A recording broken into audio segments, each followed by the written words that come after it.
अल unique preparation academy की तरफ से अस्सलामु अलैकुम। दोस्तों, सब्जेक्ट इस्लामियात का आज का क्वेश्चन बहुत ही इंफॉर्मेटिव है।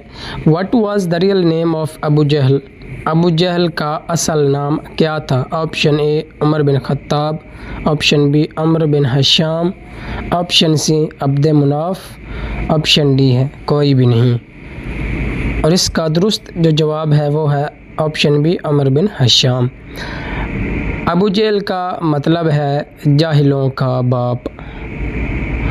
इस्लाम दुश्मनी से पहले अबू जहल को अबू अल हकम के नाम से जाना जाता था, जबकि इस्लाम दुश्मनी के बाद इसे अबू जहल का खिताब दिया गया।